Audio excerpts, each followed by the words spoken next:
I'm a little epic troller. You want to restart the intro, cutie? Intro, I'm a cutie pie. I'm fucking master 0LP, blah, blah, blah. What the fuck else do they want to know? Dude, cutie, what did you do to my camera? You like ultra zoomed in. Dude, wait, I'm pretty sure that's your camera by default, Scott. This guy's blaming my... Come on, Scar. My camera work is... We're getting there. Yes. Fuck Scara. Anyways, like I was saying, Bwipo, where'd you get your name from? Is from a Dutch cartoon, not Bwipo. But yeah, where are you actually from? For the people that don't... I'm from Belgium. For the people that don't know, though, I'm not talking about I'm talking about your origin story in League of Legends. Where did you originate from? The depths of whatever the hell, like I was like, where did I originate from? Like as in like when I was actually like human at the game, or when I started playing the game? Like when you were first coming up in the competitive scene, like how did you get to where you are? Just for an introduction. I played SoloQ, like only SoloQ is the only thing I care. Like I really just, I was like, I think I spent like a year in an amateur team and realized it wasn't getting me anywhere, so I just played SoloQ for a year straight after that. So like 2 years. So the first year I spent like in an amateur league, and then the next year I just played SoloQ only, and I got like top 25 or whatever. And people actually recognized me at that point, so that was cool. Hey, I respect that. We're just waiting for Scar to fix his camera, so let me ask you. You're actually messing with me. Wait, I'm not messing with you, Scar. Like that. Dude, you can talk to Bwipo, me and him, great video talk before the show for like 20 minutes. I come on to your show, all of a sudden it's ultra zoomed in on like my pimple or something. Like you just really want to show it off to the world. That's why I can't control the camera, Scar. I'm just doing what Skype gives me. And let's all just say, before we go into like the really nitty gritty of everything. See, Scar, there you go. Move it a little more that way. You have no idea. Okay, keep going. But before we get into it, I want to say Skype, absolute garbage program. Reason why Scar's thing isn't working, shit program. You want a real program? Discord. With a live question and answer on Beyond the Rift Discord server. Link down below. Get that shit. It's going to be great. You're going to love asking questions to all of us. And we're going to love answering them. But let's go right into it. Let's go into topic number one. And hell yeah. Before we go into topic number one, though, just a quick thing on what you said. You said that you felt like amateur league's useless. Do you still feel like amateur league's pretty useless? Yeah, they're really useless. What do you think about, like, because I know that the majority of people, they want amateur league to be about developing talent. Do you think that you wouldn't have been the player that you are today without it, or do you think that you actually got nothing out of it? Okay, so basically how it worked for me was that I learned a specific. I made a coach friend in the amateur team I was playing, and this guy was actually smart at the game. Like he was actually like really smart. So I just listened to him, and he just told me how to play the game, and apparently it was good enough to join an LCS team. So I just kept doing what he told me. But I feel like other than building connections, you're not really like learning more than just playing SoloQ and making connections with actual good pro players. Like, I mean, I think if you can like get spotted by like Reckless, for example, or like any high-end SoloQ player is like, this guy's pretty good. But that weighs a lot more than winning a split in some amateur league that nobody really cares about. What was the amateur team that you were on? Because you're talking like just being on a team where, like, was your team just so bad that it was like unsalvageable? There's nothing that you'd get. Oh no, like I mean, I was on an amateur team called Sector 1, and it was like so it was Challenger Series Open Qualifier, right? So it was like 60 teams that were the same as mine, and there's like a combination of Challenger players that think they can make it, and you're good enough, and you scrim for like half a year, and you try and get there in the Open Qualifier, but like there's always like a bunch of more known names that end up getting in anyway. So you just gotta lose to those teams, Alright, fair enough. Well, let's go into topic number one. So how is it going? What about me? Scar, okay, Scar fixed his camera. Scar, give him a fucking intro. I'm Diamond 1. You're Diamond 1? You're fucking garbage. Dude, I'm like 600 LP and I've never felt worse. Like, oh my god, like I'm in the shitter, you know, like, oh. This guy is subtly flaming us on the show right now. He's saying I'm 600. It's not even. I'm not even flaming, you know, like. So obviously I try-harded for that entire year, and since then, I was like, I've never dropped under 800 LP other than like the game, like other than the reset, the yearly reset. So I felt really good, you know, I was top 25 the entire time, and now like I'm on a pro team, and after a day of scrims, you know, just you get that 300 LP jungle special, you know, like I love it. I fucking love it. Yeah, dude, I played SoloQ for 10 hours a day. We could go on and on about our love for the specials in SoloQ because you get a whole lot of specials. But let's go straight into the topics. How is it going from Fnatic sub position to replacing not one but two members' roles in 1 year? I mean, it's pretty good. I think any substitute, like, because I think I'm like the first Western substitute that's like been considered used. I think. I actually don't know. Maybe in an NA there's academy leagues where Svenska and Golden Clue just smurfed last week or something. But yeah, that happened. But other than that, so yeah, it's been pretty good. I think the team's been handling me really well in the sense that it was always very clear to me what I needed to be able to do to get a starter spot, and I don't feel like that's something that other teams did.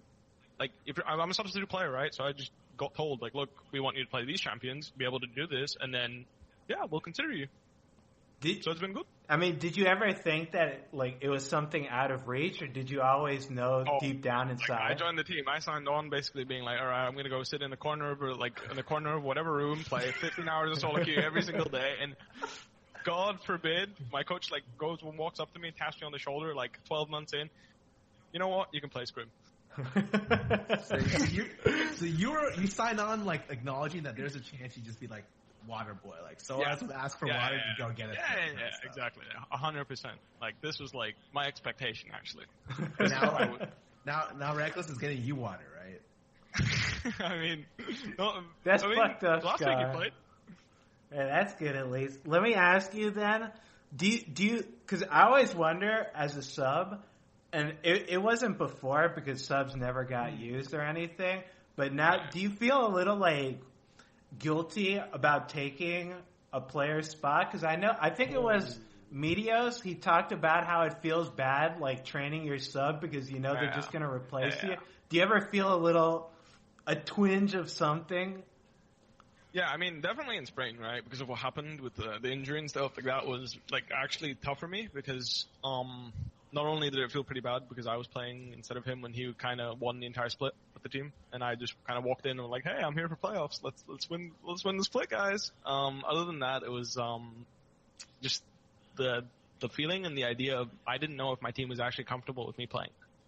So I just told my coach, you know what, I'm gonna like just pick me sound every single game if you can get it, and I'm just gonna pressure my lane and try my best not to int. And then I'll be useful later, and then just do my job, you know? Like, I was really, I don't want to use the word, but I'll use it, insecure, I guess, about, like, my position on the team. Because it was really, like, I just got put there, you know? I was like, boom, you're playing. And I'm like... What do you mean by, my coach literally walked up to me and said, you're playing the entirety of playoffs. And I'm like, huh? What happened? What do you mean, though, by, like, insecure? Do you mean that you're worried that you wouldn't be able to retain your spot or that you just wouldn't mesh well with your team? I mean, meshing was not the problem. I was really comfortable with the team. Just more like, you know, like if I go on stage and I see if I see in the game, it's good for me to play, like, Gangplank. Like, I didn't know if my team would, like, be comfortable with me playing those champions. Like, I didn't know if my team was, like, comfortable with me taking on a carry role. That's why I just said, just give me Sion. Like, just let me play Sion, and I'll just farm, and I'll be a tank, you know? Because I know, like, no matter what matchup I'm playing in, I will go at least 0-0 or have pressure playing Sion on that patch. Fair enough. So that was, like, kind of my fallback pick. Well, let me ask you then, because I do feel like you said, you kind of are the first one who really started the utilizing subs in the wet. Like, I don't think any other team really used their subs at all in, like, NA or E. I think think it's not this consistent. Like NA this year has a couple teams doing a bunch of subs. Yeah. E9 is probably the most common one, but Bwipo's in like every week out like. Yeah, you'd say Bwipo was like the first one in like the West to actually be utilized to like what is sub. Yes, because I consider when I look at Fnatic, I consider them a 6-man team, and then when I look at other teams, I'm like they're 5 men plus 2 men. It's not like a 7-man roster. It's like it's like an add-on, you know. Yeah. So, I get what you mean. Yeah. So let me ask you then, how do you feel about that position? Like, what do you feel about the sub position? Like, what is the role of a sub? Because back when I played, a sub was fucking like they were the water boy basically. Like, water boy, they were on the team because Riot required you to have substitute position. Do you feel like this is how leagues should be played, or what do you think of that? I don't think it's necessarily how the game should be played, but I think that what's important is that your substitute player is capable of doing whatever the team needs. And obviously that comes down to coaching staff, right? So like, the first thing is if you're getting a substitute player, don't get it for a player that you know will be like, you know what I mean? Like, get a substitute player if he's gonna get a shot at the game, right? Like, if the player in the main role is comfortable with like letting the guy grow, it's good. Like, for example, Soaz actually like pushed most of my growth. Like, he pushed for me playing 1 game a day in scrims, and he pushed for me getting 2 stage games in spring instead of 1, because that was like that wasn't even considered at the start. And then I scrimmed, and it eventually became apparent that I'm like kind of good. Like, I'm okay at the game, and I'm good enough to play LCS. Like, put it that way. And then it was like, you know what? Just give him another game and see how he does. So I feel like that was obviously instrumental to my growth. Like, without that idea, I would have been a water boy. I would have been Fnatic water boy, but instead he gave me the opportunity to at least show off what I could do. So like, if you're gonna have a player that gets like actually like really mentally affected by the fact that he's getting subbed out, I don't think it works. I think both of us have enough respect for each other and like understand that if I'm playing or he's playing, it's not going to change the game in a way where either of us is going to lose it. The result will be pretty much the same. Obviously, he will, you know, there's obviously differences. There's games he'll win and games I'll lose and games I'll win and he'll lose. Whatever, you get my point. But I think that's number one. And then the second part is just get 2 different players, you know, like if you compare me to him, like I'm the lunatic, you know, like I trade every single level if I can. And he's like a way more controlled player that's way more experienced at giving up things in the lane. Well, So I think like stylistically there's a huge difference, and that's another big deal. Do you think though that a 10-man roster is something that's like ideal, or would it be like a 7-man roster? Do you feel like you actually need to be able to sub out all 5 players on the roster if need be? Absolutely no. No way. No, like I think it's important that you have some pillars in your team, right? Like some people that build the identity of your team, and I think in Fnatic we have 3 of those. Maybe like 2 like really build the base, and then you have Caps. Alright, so what do you think about recently IG's owner is going to go into LPL and play a game for IG? Do you feel like that's possible with Fnatic? As like I think it's possible, but I don't see the reason. Like, is the guy really good at League, or is it just like a stunt? Hell no, it's a stunt. They're first place. Yeah, but that's my point. You know, like if we lock in first place, then like for us, basically me playing last season was that stunt. It's like you might as well play. We're first place anyway. You know? Like, that's what it came down to. And now it's the real deal. I mean, like. Last bit I remember it was like, because most of our like roster decisions are made beforehand, so like it's either at the start of the week or like halfway through the week, so it's like, even if you run it down like the last 2 days of scrims, it's not going to be like just, you know, like hell nah, you ran it down, you know, it's just like, okay, like do you think, like is there an issue, we'll talk about it, and is the decision good for you to play? If you still feel comfortable playing, just play. But the decision is made beforehand. So like, going into this weekend, we know who's playing.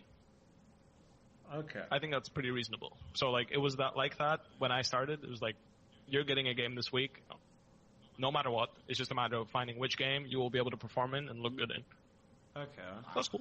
Yeah. That's cool. I never thought about it like that. You kind of do need a team to have an identity, have like the pillars of the team. So it makes sense to have like, I can see like a 7-man roster or something with some pillars. Yeah, sure. Like 8, maybe. Just like, I think in every team there's like 2 players that are just crucial to the team, right? They dictate the game. And it's usually support and jungle.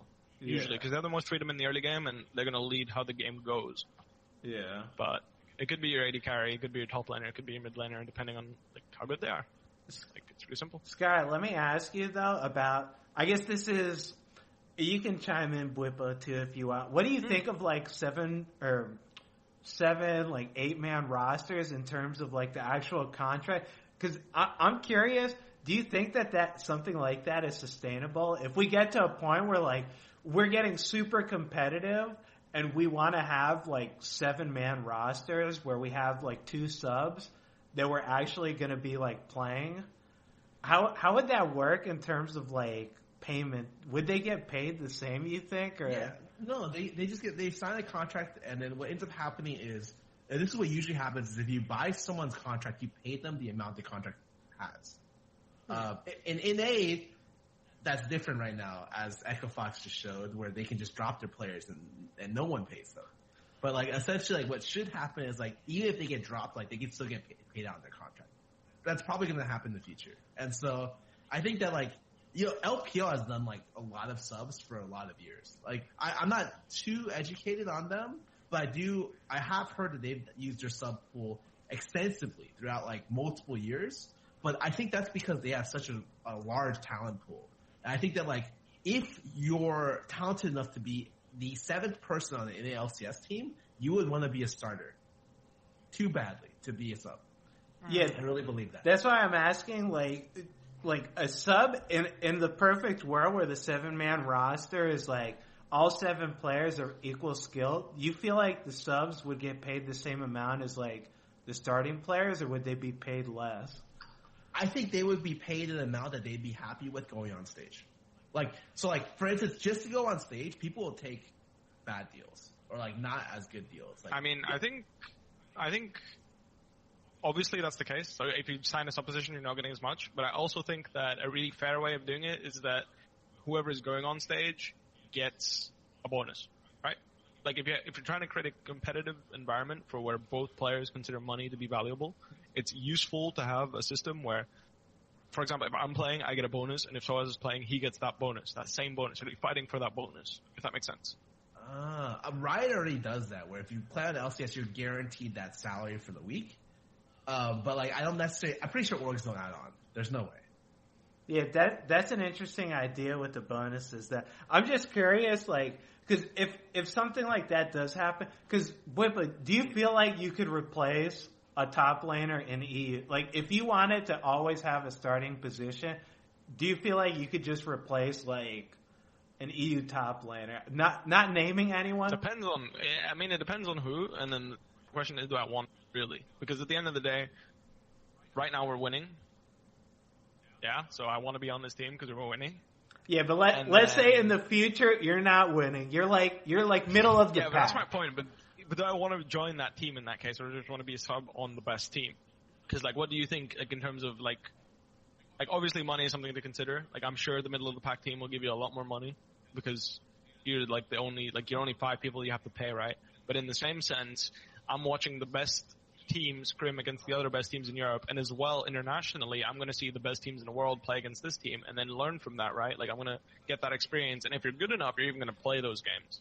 So I feel like if you feel like you're good enough to compete with the actual starter, I think it's reasonable to play a substitute position. Like for example, Ray and Impact shared a spot. Like I can imagine that like Ray felt like he could compete with Impact, or he wouldn't have taken the offer. Like, yeah. I guess that's true. Because Ray was a starter, right? He was a starter, and then he joined C9 as a substitute, I believe. Yes. Yeah. So I feel like he had to have felt like he can compete. Otherwise, it would make no sense. Yeah, and then, but in the year after he left for China, right? So. Yeah, but that's my point. But he tried it for a year, and then like I guess the way they like did it was like he didn't like it, but I'm sure he got a lot of experience playing for C9, playing international and all this stuff. No, I think that's a lot. There's a lot of intangibles people don't consider. Like, for instance, I'm sure a lot of people would give a lot to be easy here, even if he never played the game, right? Right. That's what I'm saying. Like, that's what I agree with. If the main player is good enough that you can actually learn from him and different enough, I think it's worthwhile in its own right, as long as the deal isn't a complete scam. Yeah, obviously. You know, like, if you're getting ripped off for playing, like, you know what I mean? Like, all right. You're getting some Waterboy salary, then obviously it's not worth it. But if it's fair and the player is like high end, where you're like, this guy is definitely good enough that I will learn more than one thing from him, which was my case. That's the main reason. You know, I was just like, yeah, this guy is really fucking good. I want to be a substitute for this guy because if I watch this guy play for a year, I'm sure I will be a better player at the end of the year, even if I don't play. Jesus. Okay. I can respect that. All right, let's go now to the next topic then. So Civ HD recently quit the game, quoting that the game is turning into more of a crazy action combat fighter rather than a strategy game. What are your thoughts on it? So I guess we'll start off. What are your thoughts on competitive meta in general? Like, how do you feel like the game is right now? Do you like it? Tell us about that. Yeah. I actually think the meta is the best spot it's been for a long time. Ooh. And of course, everyone's like, me, I can't play my 80 carries. And no shit, they were weak as fucking shit. Like the champions were not good. I know, because the only reason I played bot lane is because I would smash every 80 carry in lane, picking Swain or Vladimir. I understand. But the fact that I can play, not looking only at bot lane, like 10 or 20 different champions in every single role and actually have competitive viability and have a reason to play them is a sign of good balance for me. Like in the jungle, I think there's like 10 or 15 junglers that you can play competitively in the correct situations and they're good. You know, I'm not memeing picking, you know what I mean? Like there's no memeing picking Zach jungle. Like sure, he's not popular right now, but there's a reason to play him. Like there are situations where he could be good. Jeez. Wait, do you think the same about SoloQ meta? I mean, yeah, because like in SoloQ, I can play 15 different champions in the same role, and I don't have to feel like this guy counterpicked me with the one champion that counters every single champion. Gnar. Like, you know, like I can pick more than one champion and not get butt-fucked by Gnar. Or like whatever champion that would dominate the jungle, the meta pool at the time, because I feel like so many times, like Sion, when I was winning playoffs in spring, dominated the entire top lane pool. It was Sion blocked out 15 champions just by himself, and then you had to play only tanks because they were the only champions that could even lane against the guy. Like only like Cho'Gath and Ornn could like have a respectable laning phase against Sion, and every other champion just got drowned out, and you couldn't lane because he was too oppressive. So I feel like right now that doesn't exist. I don't have a single champion where I pick it, and I feel like the enemy cannot play a single champion into like they can't play a complete class of champions. There's always a few answers. Well, what do you think? Because you're talking about, you think that it's good that there's no not counter picks, but champions that'll just like completely flush out anything from like the meta, like you said with Sai. But what do you think about the game state in general? How the game, like the pacing of it and all that stuff? Because I didn't read exactly what Civ HD had talked about. I have no idea. Yeah, but I imagine he was talking about how the games are just like, it's just like fight, try to get early game leads, right, and then just do Baron and end it. I get it. So from my point of view as a top laner, it's basically jungle is really important right now. It's a very snowbally role, and it's generally just bullshit. Like I think it's a really bullshit overpowered role. Like I think they're all really dumb in both ways, in the sense that if you fall behind, you'll be the same level 15 minutes later because you just power farmed and for some reason you're the same level. I don't know why. You know, like I can be 4 levels up on this guy, and if I don't actively go hunt him down and murder him, he will be the same level as me in 5 minutes. I remember a SoloQ game where I was playing Camille jungle against a Kha'Zix, and I killed the guy. He was 0-8-0. And at level 8, he was level 8 with me. He was 0-8-0. My Talon would run into jungle and solo kill him, and I would go run into jungle and solo kill him, and this guy would just catch up. And I'm like, okay, that's no balance. So, and because of that, the Scuttle Crab is really important, because whichever jungler gets ahead will dominate the game, or like run over the game, or have control at the very least. So it feels like if you're a laner and you're like, oh, da-da, and SoloQ, and you go contest the Scuttle Crab, and you get fucked by your jungler, or like you have to sacrifice something for your jungler to be strong, your jungler has to be good enough and smart enough at the game to like help you give a push out or a gank or just anything. And this is like not something that happens in SoloQ. You're never going to see your jungler push out your lane for you, even though it's something that's crucial to certain lanes, because I'm investing into my jungler, he has to invest back. Well, but in SoloQ that doesn't happen. Your jungler just goes in power farm, so you feel like you have to fight for something that you couldn't fight, and then this laner, whoever laner you're playing against, is just shoving it up your ass, constantly harassing you, and you're like, where's my jungler? Do you ever feel like there should be like voice communication in League or something like that? Because I mean, you can go. I'm really not like. It's probably going to be good long term. I think short term it would probably end up bad. In your head, because for me, like voice comms, I think that it's like a great addition if they did. I'll talk about more reasons why later, but like for you, how would you feel it would be? How would you feel it'd be bad? Because I don't know how EU West is. I don't know if like people. I don't even know if people speak the same language in most games in Challenger. So you could. Yeah, they do. Oh, they do? Okay. Yeah. It's mostly English. What would be the problem then for like for voice comms? Do you feel like? I mean, like, I think the biggest issue is ego, is like a really big deal in Challenger. I think, especially in EU. I don't know about NA, but it's a really big deal.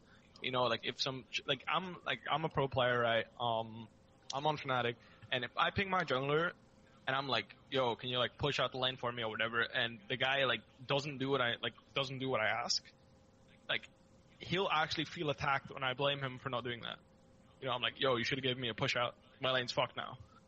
He'll be like, shut the fuck up, you're fucking the garbage or whatever, you know. And I'm like, all right, you know, like well, whatever, my lane's fucked. All right, you go carry me then. And then he doesn't carry you, so I like at that point when he doesn't carry the game, I know he's garbage. So you know, next time I see him, I'll call him garbage. Yeah, let me ask you then. How do you feel about that? Because yeah, sometimes like I don't know what's considered flame. Do you consider telling someone what to do flaming? Like sometimes I'll say I need deep vision, and then it'll be like, go get it yourself, you fuck. And it's like, dude, I had it. Yeah. You wanted me to contest the scuttle crab. I'm being pushed in 24/7. Like, do you feel? Exactly. Yeah. Do you feel like telling someone what to do is like too much in League? Because sometimes I'll tell someone what to do, and it'll be like, damn, like shit. I just asked for a fucking ward. Am I like? Yeah, no, but that's what I'm saying. Like, I think that's like, I feel like it's ego, right? It's like the guy thinks he's playing the game properly because he's like, oh, I'm really good in the game, but he doesn't understand what it takes for people to like, he only looks from his perspective. He's only looking from, oh, I got my crab, I'm good in the game, I don't care about anything else. Whereas, wait, do you think ego has gotten like worse over time? Like, a lot of people are saying like ego is at like its peak right now. I think for sure, like people actually because basically the longer the game goes on, the more people think they know what they're doing, right? Because like for example, if I played if I did something exclusively for 2 years, I would like to think I'm good at it. I think that's reasonable. But the problem is when someone better than you comes up, like I think the problem is when it conflicts. And in game, if you tell somebody that yo, what you're doing is fucking stupid, or like you basically lost the game for me, I don't think anybody will take that nicely. You know, like, because like at the end of the day, when I'm communicating to my jungler and I'm just like, I moved for your crab, I need a bit of push out. You didn't push out for me, even though I pinged. You fucked my lane. I don't think my jungler appreciates that. Yeah, that makes sense. I can, you know, I can like, my jungler doesn't like hearing that he was, because from his point of view, no, you're the one that lost your lane because you're laning in it. Alright, how do you feel about people flaming you before the game even starts? Like, I mean, I think it's fucking stupid. Like, grudges are fucking dumb. Like, what the hell? Like, what's wrong with you? It's a video game. Like, if someone ran it down, and like, God bless, you know, give him another shot. And if he runs it down in the game, if you flame at that stage, then yeah, I'll say I don't get it. You shouldn't have ran it down. Yeah, I don't get it in SoloQ when people will be like if I say someone, I was like, you fucking suck this game. Like, the very next game, I'll, like, completely forget about it. It's like a new game, but some people will be like, they'll talk to someone, you suck this game, next game, I'm gonna end you because you fucking sucked that last game.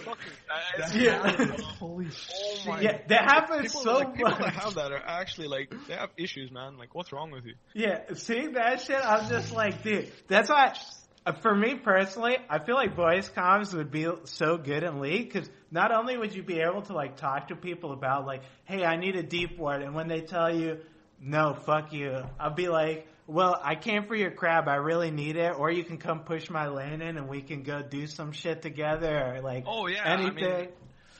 I guess, like, it would be good, right? But it's like, it's the idea of, like, will people even join, you know? Because, like, if, like, that's the worry I have, is that if I tell my jungler, yo, can you help me? And then he doesn't help me, and then my lane's fucked, like, I don't expect this guy to stay in voice if I'm telling him, you fuck me over. Like, I just imagine the guy would just mute me on voice and be, whatever, man. And then I'm just, like, sitting there being like, hello? You know, like, are you gonna come anytime soon, or? Yeah, I guess that's true. Whereas, without voice, you know, I just mute the guy, the guy mutes me, and then I just, like... God bless, you know, like, just go win 4v5 and carry my ass, and then next time I'll consider coming for your fucking crab. Jesus, dude. Someone must have fucked Bwipo before he came on Beyond the Rift, dude. I respect that. The first game I played, like game, hinted for my, like, oh my god. And then the worst part is, every time the guy misses his kill shot, you're just flashbacking back to that fucking crab. That's what I love, dude. I think, I think my favorite with junglers, when they play, like, if they pick Kazakhs, and they're basically just power farming the entire game, the only time they come out of the jungle, like, top lane gets tower dove and he picks up the, like, scraps from the dive, like, he'll get one free kill, and he'll be like 3-0, you all fucking suck, yeah. Why'd we lose this fucking game? It's like, dude, you literally only picked up the scrap, you had no presence, you were just picking up freebies, dude, fuck you. That kind of shit, that's my trigger right there. It really is, but I think that also comes from the fact that people in SoloQ just generally only look from their perspective. They actually don't understand the game from other people's perspective well enough to understand what it takes for you to win the game. Like, for example, I play bot lane now. I have a general idea of what it takes for my AD carry to win a game, right? Like, I understand, like, I played some AD carries myself. At the time I was, like, playing bot. And even right now, like, I'm still, like, getting the hang of it. It's like, what does it take for me to carry a game on AD carry? And I don't feel like in SoloQ people have a clue, you know, like, yeah, people can just hard in my lane and act as if nothing happened and my game's over, you know, and then, like, sometimes they give me a gank and they're like, but I ganked 7 times, and well, yeah, it didn't really matter for me, you know, like, these ganks didn't actually do anything for my lane, they just looked cool. Yeah, that's why for me, I think voice comms, like, being able to open up the perspectives of other people will maybe help people out. If it's actually true or not, who the fuck knows, but... Yeah. Dude, I think voice comms are like an ideal. Like, it's like the thing you, like, the pie in the sky. You look up, it's like it will. You think it's going to solve everything. Like, it's your overall solution. But then I think if it actually did get put in the game, like, to be honest, nothing's stopping you from having a Discord call and inviting everyone in the game in. Right? Tyler One's doing it right now. Right? It's technically working. And so, like, technically, you could do that literally every game. But I feel like people don't want to put in the effort to actually win. Like, they don't. Yeah, hell no, they don't. Yeah, that's the thing. Like, hell no, no one wants to put in the effort. Let's be honest, dude. Jesus. Half the people playing in SoloQ, they're just going through the motions, dude. They might as well just be fucking robots that are like, I'm going to go from point A to point B and disregard everyone else in the game. And that, I don't hate anyone for that. Like, do what you do, man. I don't give a fuck. But, like, being able to, you know, help them out a little bit, like, well, here's another, now you go from point A to point B and now point C, which is voice comms. It's like, wow, look at this. I got something extra. I gotta say, be the change you want to see. Yeah, fuck that shit. It should be an option in the game. Let's be honest. Okay. It should be at least an option. Yeah, but I'm down for it. Yeah, let me go back now to we got a little off track. What Civ HD said, action combat fighter, like, it's just kill. Scar, what's your take on the meta right now? Because I'll say, like, again, as an AD, when I play SoloQ, sometimes it's just I had a game, my jungler goes like 0-8 at the start, and it's just like, I'm never gonna be relevant. I'm getting 4-man dove. Like, I pray to God that we go to late game. Oh wait, we all lost. Guess there's no late game for me. We just fucking FF. Yeah. It's such a weird situation for me because I think that the game snowballs and the game rubber bands. Like, there's good ways to like snowball the game, and there's good ways to come back, especially in SoloQ with the bounty system. But I feel that there's less control of the game. Like, I had one game where I literally like jungle died invading, and like my mid lane and their jungle picked up 1 kill and 1 assist. And like at that point, I don't have agency in the game. Like, I can't do what I want to do for the next couple of minutes. And like, I feel like a lot of the game is like either I should never lose, but I throw the game, or they should never lose and they throw the game.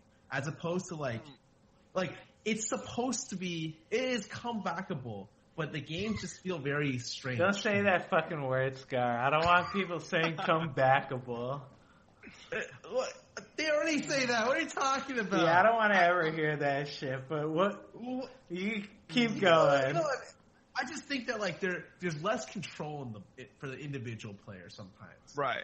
When I don't know why. I think there's a bunch of random reasons. I do think that like I kind of agree with Sib, right? I think, and I don't know if any of you ever played WoW PvP back in the day, but like literally seasons like I used to play WoW PvP like relatively high ranked in arena 3v3, 3v2. I would hit like top 20, top 25, top 50 in my WoW group, and like in the earlier seasons when I played around seasons 1, 2, and 3, like the games are really slow paced. Like you have to be very methodical. You have to do like, okay, you have to coordinate like a CC train to kill someone. Like they have to be CC'd perfectly for like 8 seconds and you got the kill. Great. Nowadays in League, it feels like the damage is so high that you just like evaporate. I do think with the new patch, it actually helped it out quite a bit. Like I no longer feel that when I lane that, I'm eating disgusting amounts of harass every trade. And I think that like the damage has toned down to the point where I've missed kills off of it. I've lost games because of it. And I think that that's a good thing. Cause it's not so swingy, I guess. But the game itself is still feeling a little bit weird. I do think the damage nerfs were in a good situation. Yeah. You're a mid laner, right? Yeah, but like explain a lot. Really?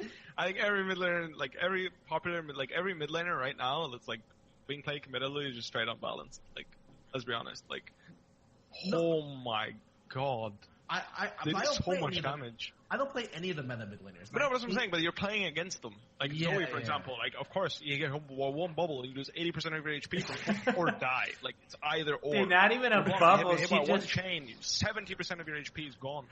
Dude, I can agree. Mid laner, like, for me, I don't know how Bwipo feels about this, but I guess what do you think are the best roles in the game right now? Because I'd say it's mid and jungle. Those roles are bullshit. Yeah, easily. Like, they're easily the best. It's always been mid and jungle because like they have the ability to control the map, right? And I think it used to be jungle, and then they nerfed jungle, so now it's mid. But like with mid having more power, until very recently, I didn't like playing the role. I thought that was really unfun. I think you were playing the I'm playing like all the gutter, you know, like you were in the graveyard. You were in the graveyard. Yeah, Scar's playing fucking Vigar against Talon, getting fucking insta kill. Yeah, no, but that's what I'm saying. You know, like that's just there's really no gameplay there. Yeah, it really isn't. That's exactly why I can understand where Civ is coming from because he's a mid laner also, and I imagine he plays off meta stuff. Like, yeah, a lot of his videos are based on like attack speed Braum for him. Yeah, like he'll play some stupid shit, and like imagine playing stupid shit against Zoe. Like, I'm gonna play attack speed Braum against Zoe. She's gonna fucking obliterate you. Like, it's not even gonna be close. It's not even gonna be fun. It's gonna feel like a waste of your life playing that shit out. Yeah. Yeah, like, I understand where he's coming from. I feel like players that enjoy playing like these quirky, fun builds, I don't know how else to describe it, but these like really random type of shit, I can't imagine having fun in this game. Like, if you're not playing, like, remotely meta, that's just rough. I get it, but in the same vein, like, do you want that in your game? Like, do you actually, like, if you're building a competitive game that's at least, like, attractive to watch competitive, like, you want there to be a big, like, I think you want there to be, like, a gap. It doesn't have to be as big as it is right now, or it was last patch. I haven't, like, seen enough of like the new mid laners, the new patch. I know, like, for example, like Electrocute I think is a better laning mastery now because the cooldown went down. Yeah. A harder trade. It's actually worse for assassins and better for ranged champions, which is kind of throws me off. But sure. Yeah, but that's what I'm saying. You know, like so, like I feel like that's fine. I feel like assassins should be able to provide a huge amount of damage in a short amount of period because that's what their class is, right? Like if these guys get hit by a Cho'Gath rupture into silence, they're not playing the game either. Like let's be honest, like you're really not playing the game. And sure, you have the moves to dodge it, but you know, if Rom walks up to you and stuns you with a basic attack, then what are you going to do? So I feel like, in a way, like there needs to be enough damage to get through every class. It's just the problem is in SoloQ, if everyone's playing whatever the hell they want, there's going to be a Nocturne with 15 kills that's going to ult you and hit you and kill you in 2 hits. Yeah, I mean, that's life, you know, like... I know that feeling, dude. Like, when you can ult every single lane, and every single lane is a kill no matter what, because, like, everyone's playing, like, Jace, like, I'm not gonna say Kindred because she has ult, you get my point, you know, like, Quinn, like, whatever, like, mid lane is Zoe, and, like, bot lane is, like, Vel'Koz's support and Jhin, and, I mean, Nocturne's gonna kill everybody. Yeah. But I love 3 volatile lanes, and both the jungle matches are volatile, and the first jungler kills the other jungler, and I live for that. Let me say that. When it's carry versus carry jungle matchups, and the lanes are all, like, immobile, like, just carries, it's just fucking kill me, dude. It's whoever jungler, like, better jungler wins has never been more relevant. Like, yes. Yeah, that's the real There's really point just for no it. counterplay at that stage. Like, and the jungle, like, that's the thing. The mid and jungle champions are generally, like, really good at snowballing, right? Like, Kha'Zix, for example, he's not a champion you want to be playing against when you fall behind. Nocturne is not a champion you want to be playing against when you're falling behind.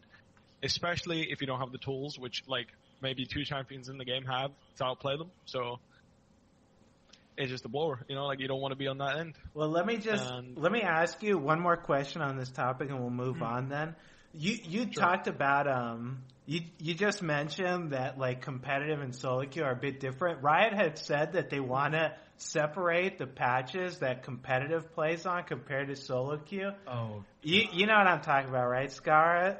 I think they're considering it. Yeah, they said they would strongly consider it, and it's something that they're looking towards.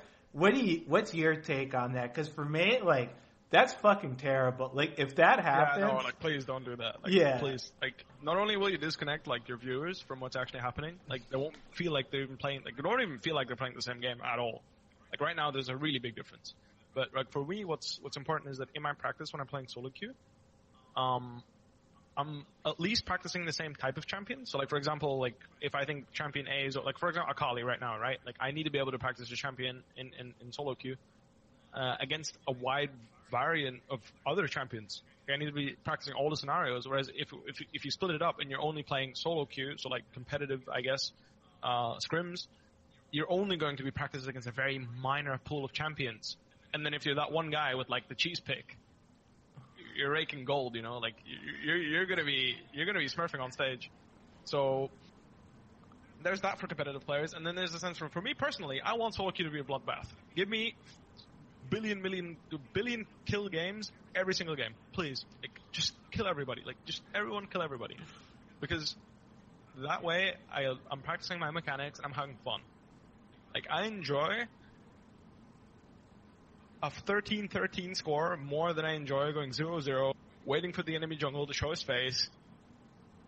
You know, like, if I had to do this every single game, I wouldn't enjoy League nearly as much as I do it right now. Like, I want to have a mode where I can, like, kind of run it down, you know.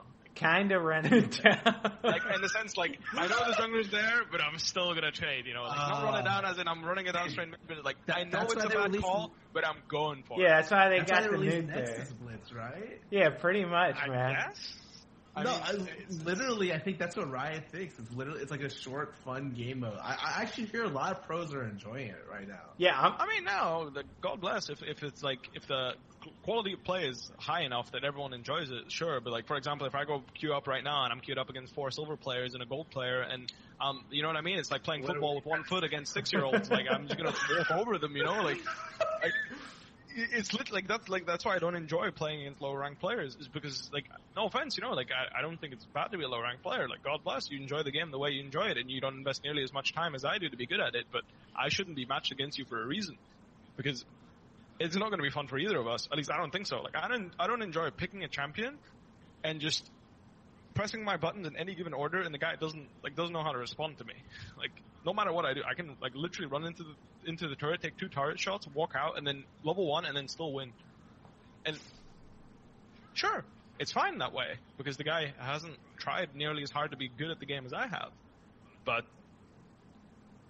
I don't want to play against him. So what you're saying is they need a ranked Nexus Blitz mode.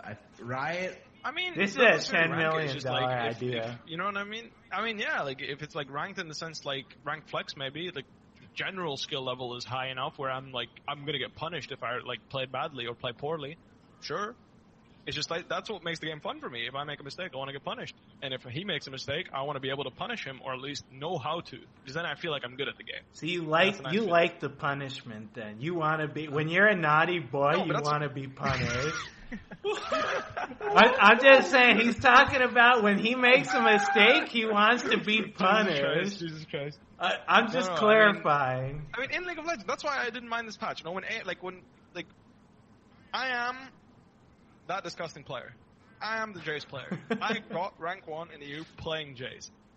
I fucking loved it when the guy made a mistake. He was actually dead. You know, like I would just straight up murder him. He would lose his entire health bar and some more.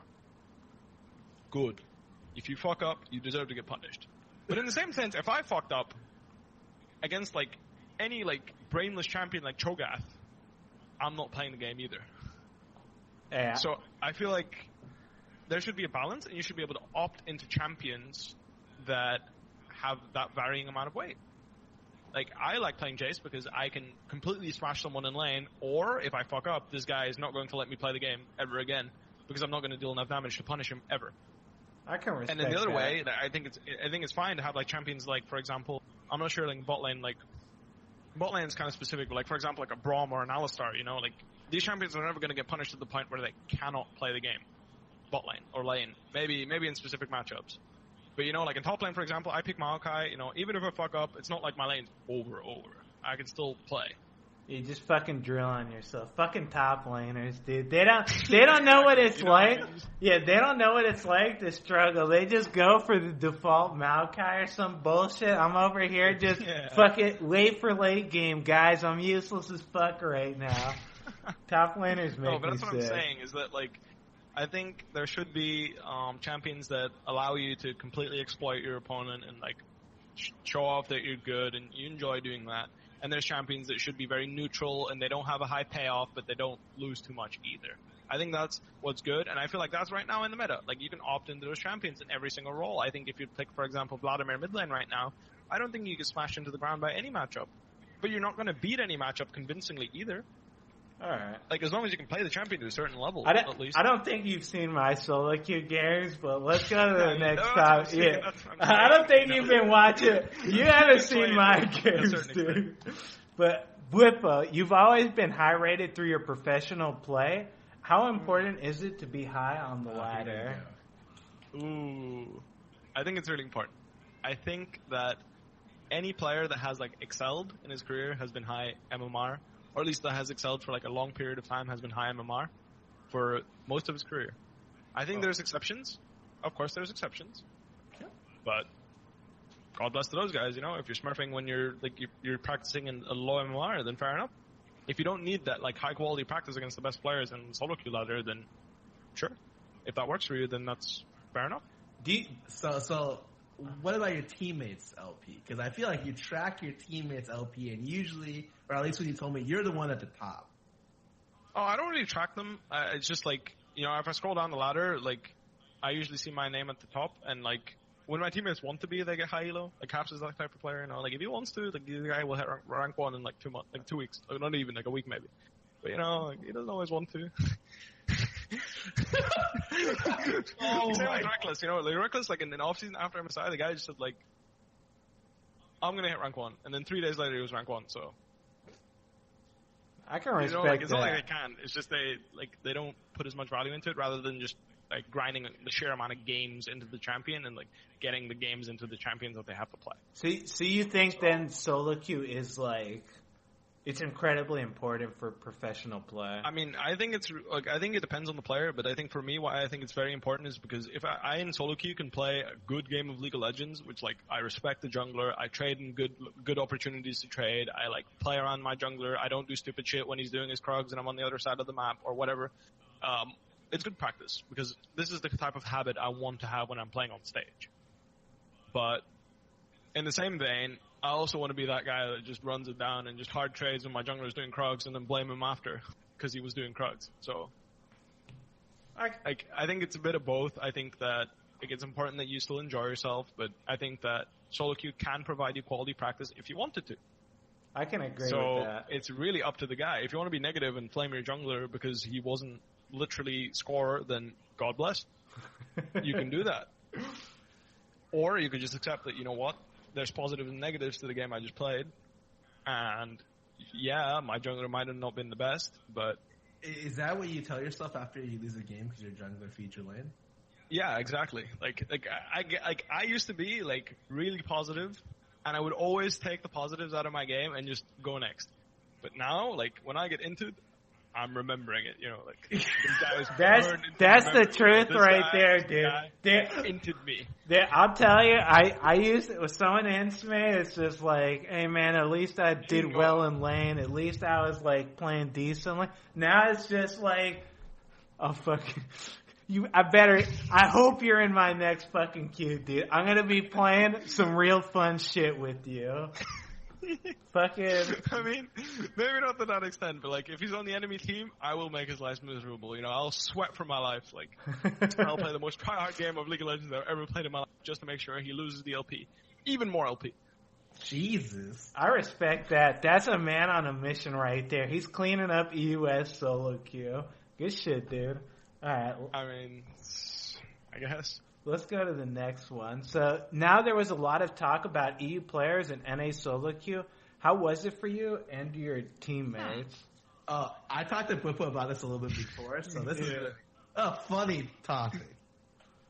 I mean, I feel like, I've thought about it since talking to Sky, and in the moment I was very tricked. I'll admit, I did not want to play NA SoloQ.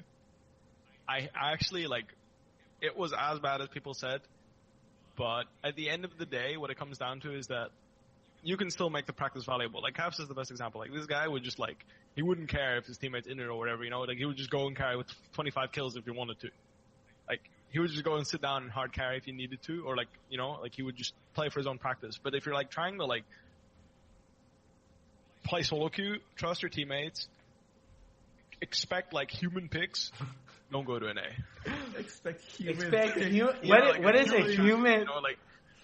Human champions, as in these champions can actually win a game. So when you play an NA SoloQ, you imagine behind the screen some subhuman, an ape basically. Is that what you're saying? I mean, no. It's just for example, when my when my jungler picks a Mumu, Mumu right now is fine, but when at Rift Rivals, the guy would just randomly lock in a Mumu or Sion jungle. Yeah, okay. How do I win this game again? Because the thing is, there would be players that they would try hard, and then there's players that really don't care, and that's what makes it unbalanced. I feel in NA, because there would be players that were really trying for their lives to win, and they would pick Kindred Graves, the best junglers in the game, and then just try to hard carry the game. And then you had one guy or two guys that just didn't want to win. I think Reckless put it the best way. It was if you get ahead, people don't play to finish the game. They just want to have fun. So the game never ends, and it's just constant throwing. And then when you get behind, it's the same thing, but the opposite. So you just get triggered at the fact that these guys aren't ending. They're so fucking, they're bad. You just get triggered because why aren't they ending? Holy shit, they're trolling, but I can't win because my teammates are trolling now. And it's just an endless cycle. It was so frustrating. For me, at least, because it felt like when people got ahead, their goal wasn't to end the game, win the game. And it was the same for my team. And I don't know if it's because people wanted to have fun or whatever, but... Well, let me say, you were talking before. We were just talking, and you said having fun's an important part of playing SoloQ. Yeah. At what level is too much fun? I mean, I think it's not about too much fun. I think you can have as much fun as you want. It's just a matter of what do you have fun doing? Do you have fun trying to one-shot people 1v4, then you know, like, sure, you're having fun, but what about the other 4 people on your team? Well, let me say, You're ruining the game for them. I've been in some games. I'll say I have fun feeding. What do you think of that? No, that's what I'm saying. Like, if it happens, then at least, like, you know, ride with the flow, and it happened, right? Like, if you're intentionally trying to lose, then, you know, stop playing the game, you know, like, like, I hope you get banned, you know, like, if you're actually running it down on purpose because you think it's funny, then just stop playing. But, like, if you just have a bad game and you're still enjoying yourself eating, I think that's impressive. Because, like, I hate myself if I'm inting, you know, I'm like, if I just didn't play poorly, I would have carried this game, I would have won, and that's what I have fun doing, is winning, right? I can respect that. I mean, how do you feel then in terms of, like, because I don't know, at what ELO were you playing at in NA SoloQ when you were? I mean, I think we started like Diamond 3 to Diamond 1, so it wasn't very impressive. Even in EU, like, these games were, like, this MMR wouldn't be, like, quality practice for sure. So that's why I think most of the people that went to Rift Rivals and played there and got accounts were pretty biased. Yeah. Because, you know, if I'm playing against Diamond 2, Diamond 1, and EU, it's really just as bad. Yeah, because, like they're just as bad. Yeah, if you're not playing at least Challenger, the games are usually kind of fiesty, right? Like, I can't imagine in EU West you play against Diamond 1 and it's like, these guys are ridiculous, dude. What the fuck? The biggest thing I noticed in difference is that in AA people will just type essays, right? Like, they will just type. In EU, they'll just tell you, you're fucking garbage, shut the fuck up. And then, like, let me... You can imagine what the rest is. Yeah, let me say something. Wait a minute. I played on EUS. I got to Challenger. I never saw anyone say shut up. The only thing I ever saw people say is racial slurs at each other. Like, if someone was Polish, it'd just be like an essay about Poland and like all this bullshit, dude. Like, I'll say it's really insane. Yeah, no one ever said shut up to each other. They just said racial fucking slurs the whole time. Wait, to be fair, Kitty, your name when you got the challenge was Fat American. So I feel like you kind of Yeah, but I was like let me say, I was like a fly on the wall though when I was there. I was just watching. I never participated in any of it. It was just like, I hate Russians, blah, blah, blah. I was like, whoa, what's happening here, dude? I mean, like, let me put it this way, is if in our solo queue there's a guy saying, shut the fuck up and play, that's the nice guy.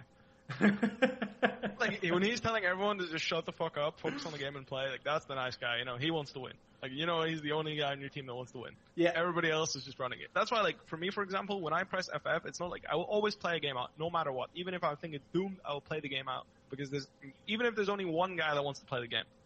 But I will press FF, because if there's 4 people on my team that don't want to play, then thank fuck, you know, go next.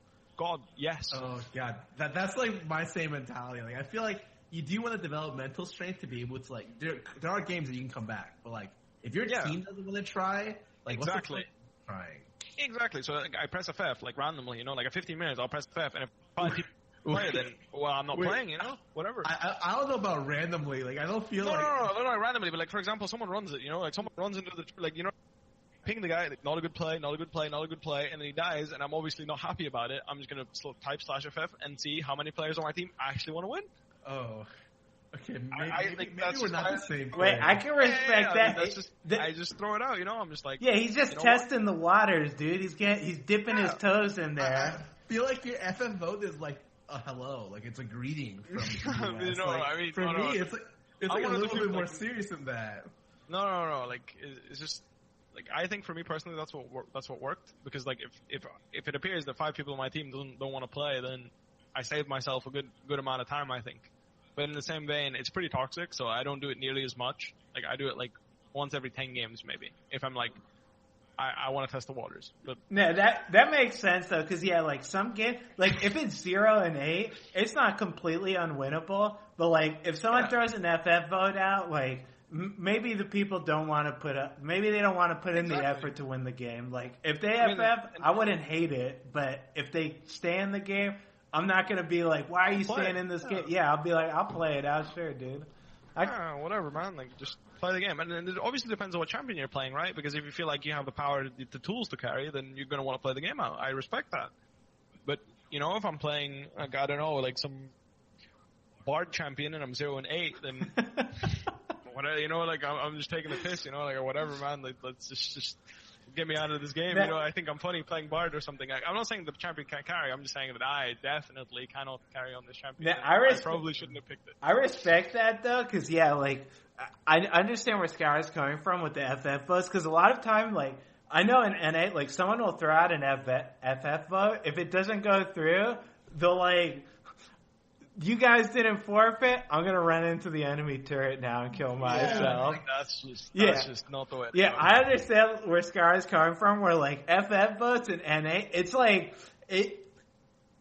they're like holding you hostage. It's like forfeit now or else. Well, I can understand with you, you're just throwing the FF vote out, like, if you want to, sure, I'll play it out either way, but, yeah. I mean, it's not even a handshake, it's just like, do you want to win this game, is basically what I'm asking, you know, and like, if people like, are just honest and they're just like, I don't really feel like playing, then, you know what, like, I'm not going to force you to play the game, you know, I'm not going to keep them hostage, because I want to sweat for my life and try hard and carry this game, and even if I can't, you know, I'll do it if other people, like, if there's at least one guy that wants to do it, you know, or 2 after 20. Yeah, that's the test of mental, dude. He's just testing his team to see if they have faith. I mean, it's just a matter of, like, I don't feel like playing with 3 people. Like, if I make one, like, for example, if you're the one carrying, right, and you're, like, really try-harding, and then there's this one, like, this guy's been inting the entire game, it's like 1 in 11, and you make one mistake, and then he blames you because you made that one mistake, and the guy's running it down for 25 minutes. Like, Jesus Christ, you know, like, those moments, like, just...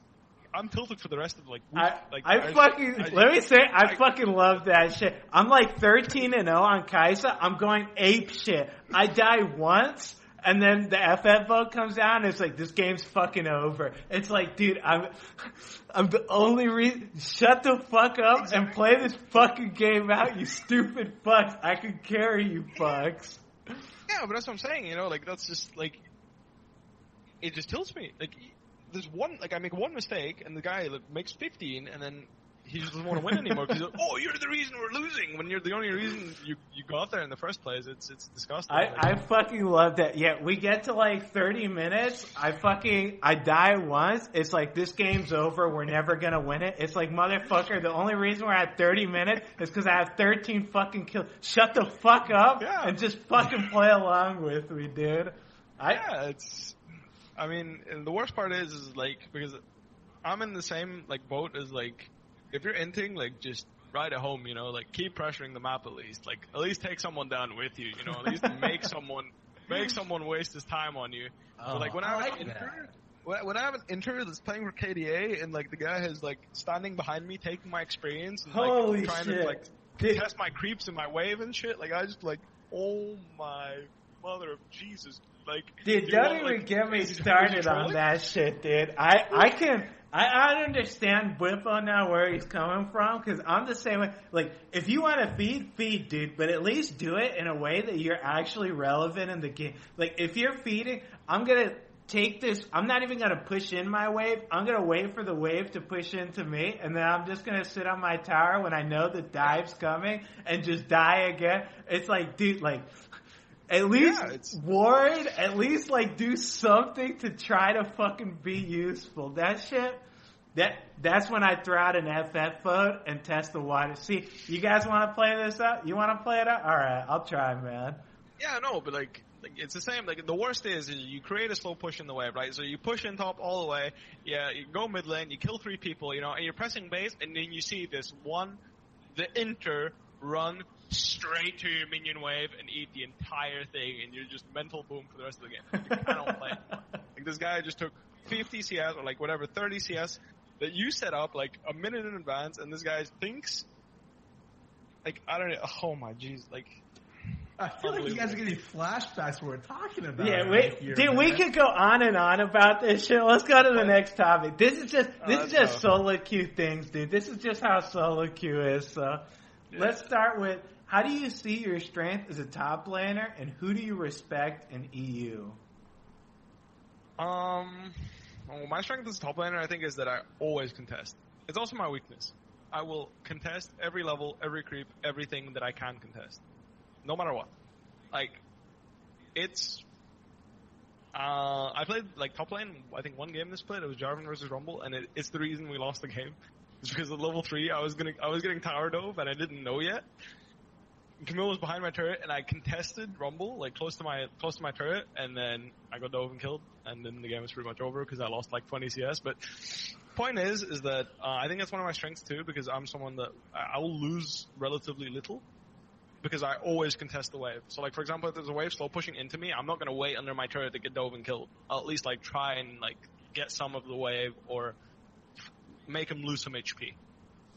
Like something, right? I guess something in return for every play he tries to make. So I feel like that's one of my strengths. And who I respect in EU, I mean, like, at the end of the day, like, right now I can say a bunch of people I respect, but when I go in a game, I respect everybody, right? Like, I'm not going to hit tab and be like, oh, this guy is, like, really bad. I think I'm going to smash him. Like, I don't think that's, like, going to win you the game on stage. Let me ask you, who on your team are you most, do you respect a lot? Like, because from the outside looking in, I think Fnatic has a lot of what people would call, like, superstar players. Right? Like, literally, like, across the board. For sure. Like, almost every player on your team, I've seen highlight montages for. Everyone from your support, especially your mid lane, right?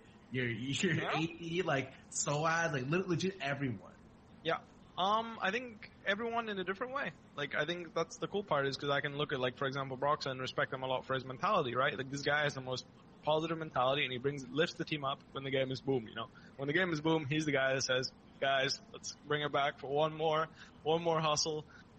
And if it goes poorly, then that's the, you know, that's the way it goes. And if we win, then we can still play. So like, you know, like I think everybody in my team, for sure. Like, yeah, like you said, they're all superstar players. Like, let me ask you, you know, like, let me ask you that you were talking about play style. You have like a pretty aggressive, or you contesting. Do you think that there is like a best style of play? Like, let's say if someone was like perfectly aggressive and someone was like perfectly passive, they knew how to like dodge the ganks, knew how to like get the wards in and all this kind of bullshit. Like, what do you think the best style of play, or do you think there's a best style of play? I mean, I think it depends on the role and the champion you're playing, of course. But I think, like, for example, like mid lane is best played aggressively, because if you play aggressively and you actually get the advantage and you play perfectly and you always get an advantage, you always get ahead. Like, the side lanes can't breathe, you know. Like, whichever side you decide to step foot in the river,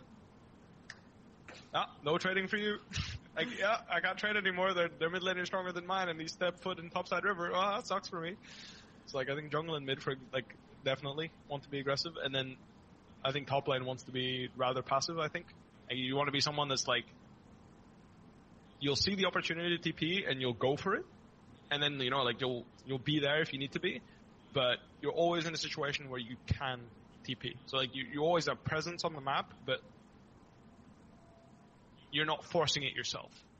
I think that's a good example of what I'm trying to explain, is in the sense that I think certain roles just want to be hyper aggressive, just choke out everybody else in the game. And for me personally, I think just playing aggressive in general is better than playing passively. Like, the way I always looked at it is like, I want to play to win the game, not play to not lose. I can respect So like, I don't want to stop this guy from winning the game. I actually want to like go up in his face and win it. So let me ask you then. You think like mid lane is best played aggressively? Do you hate seeing like defensive styles of play? Or do you think that they both have like their play? Like, let's say someone is playing LeBlanc, but he doesn't play to win his lane. He plays to like roam and like abandon his lane most of the time. You think that's like? What do you think of that kind of shit? You think that? I mean, that's what I'm saying. You know, like playing aggressively perfectly would mean that you're not like dropping a wave every time you're home. But like in that idea, like I would rather see someone leave their lane and try and make something happen when the lane is doomed. You know, like if they can't get anything out of the lane, I would rather get something on the map, right? I would rather go up there and make a play than wait for the enemy to make a mistake. Let me put it that way, for sure. Wait, I've always thought that there's only like the right way to play the game. Like there's the right way and there's a lot of wrong ways to play the game. So like there's certain matches where you need to be aggressive, certain matches where you want to be like defensive, but like pick up punish when you can, right? And then there's certain situations where like you can't win certain matchups, right? So you can play as best as you can, And I know this, right? I play like Veigar. I used to play Veigar and Caston every game, which was literally me losing lane every game. But you lose it as best you can. And then there's some champions where you have to be aggressive, right? You're playing Graves and you're not running into the enemy jungle to contest stuff. You're playing the champion wrong. So I think when people classify their styles as like, I'm an aggressive player, I'm a passive player, sometimes I look at that and I'm just like, it feels like they're just talking about their weaknesses, you know? That they can't be the other. Well, let me ask you, Scar, then, because you say you play Cassid. Like, before people run, like, Electrocute and Sorcery Cassid, they play to basically kill the fucking other lane. They're not playing to, like, AFK farm it. They're playing to, like, just murder the other laner. You think, like, because I feel like there's two different ways to play lanes sometimes. Like, you can choose to just not roll over, but, like, try to get the best of what you can. I think it's, you know, like, I think you try the best you can, and when people do that, honestly, it's just because they only do it because the game pace is so quick. And also, I think they do it a lot because they're just disrespecting their opponents. So a lot of times, like, for instance, I play Talon mid a lot. I used to go longsword, like a refillable potion every game. And every game I would also say this is the wrong build to go. But I think the other mid laner isn't good, so I don't care. I literally say that every game. And I so, respect that. and 80% of the time it would work. The 20% of the time I got hard punished, it was like pretty bad. Like I'd lose a wave and a half or 2 waves. But like 80% of the time in SoloQ, dude, if I'm running away with this lead, I'm just gonna do it. And it feels the same way with casting, where it's like I don't think the other player is good enough to play this matchup. And right now I'm in like Diamond 1, right? So almost every mid laner I play against has no idea how to play against casting. They don't know like. You harass, you want to be able to like make a big wave before level 2 or 3, push under tower, and like use that to your advantage to really push and cast it. And so casting get large leads because people don't know how to play the game. And so I think for me, I just abuse that. But like I know what's optimal. Yeah, I know what's optimal, and I just don't choose not to do it and take the consequences as well.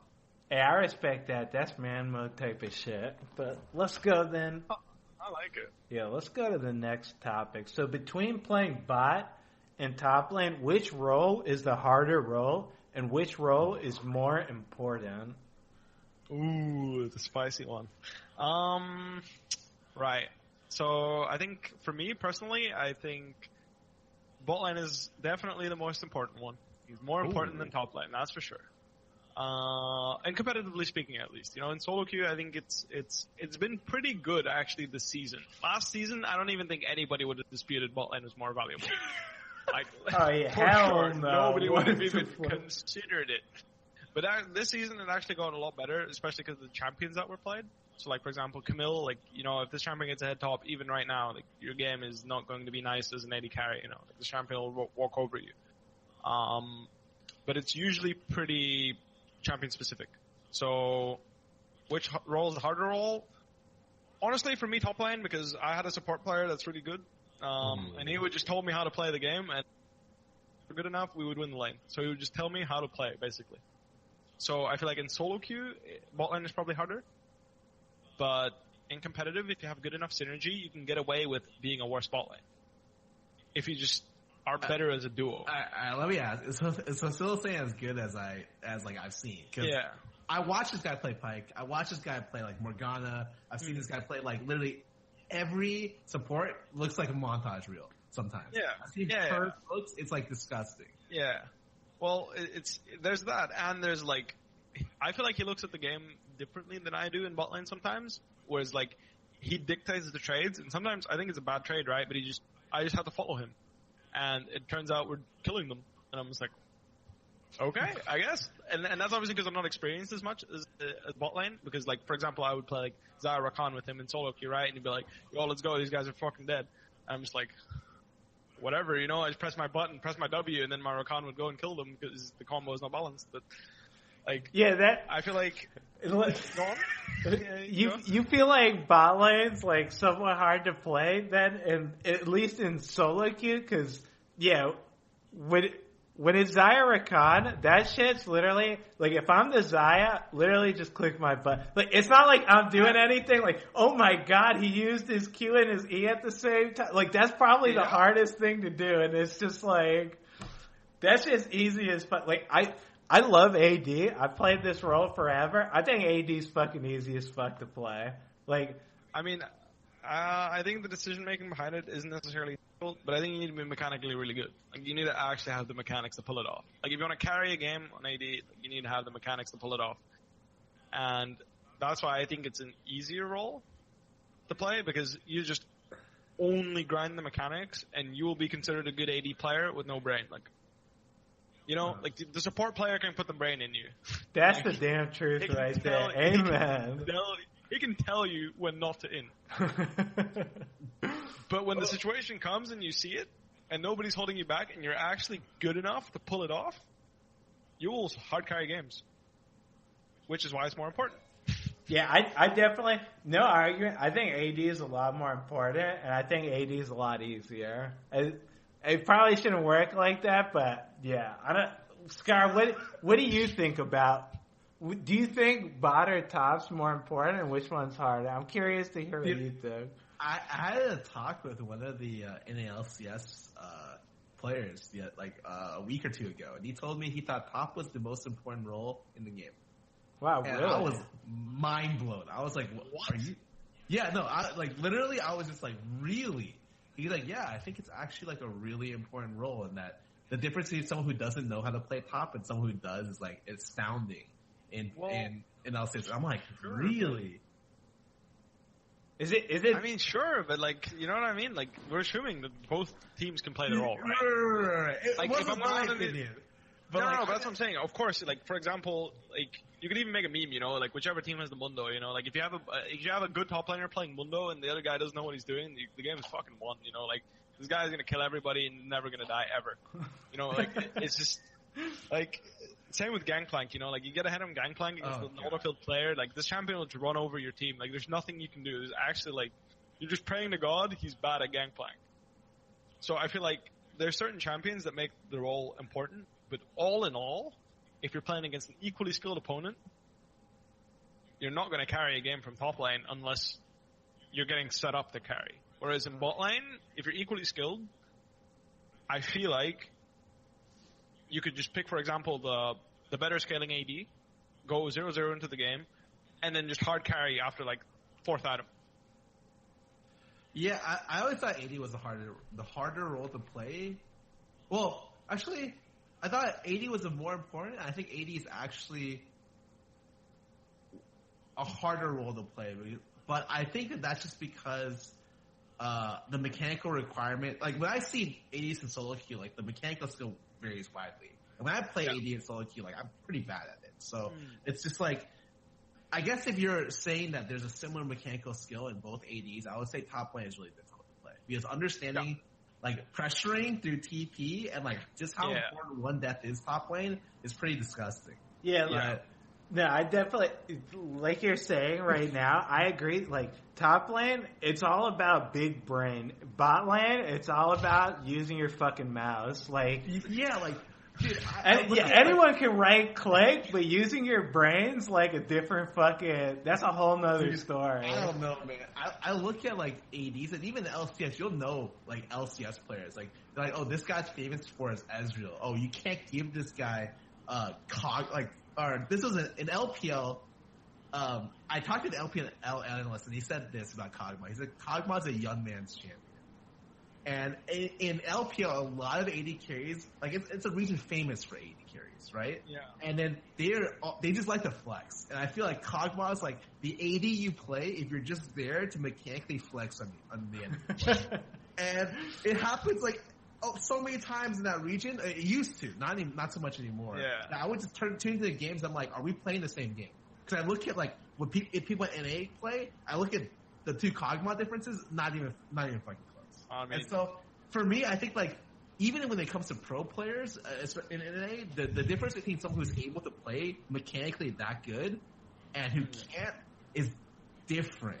So I think the AD carry role might be more like might be harder than you guys think. No, I know what you're saying, but like, let me tell you, like, when AD was like, when I thought AD was like, you need to be a god to play this role. It was like when Kog'Maw had like 5 attack speed, like when Kalista was played. Yeah. Like when you played against a good Kalista or you played against a Cog that was like scripting, basically, it's like, what the fuck do I do against this shit? But when you just play against like fucking, you play against like Kai'Sa, it's like, wow, she fucking has like her stealth and a 1,000 health. She's just sitting here right clicking me, nice dude.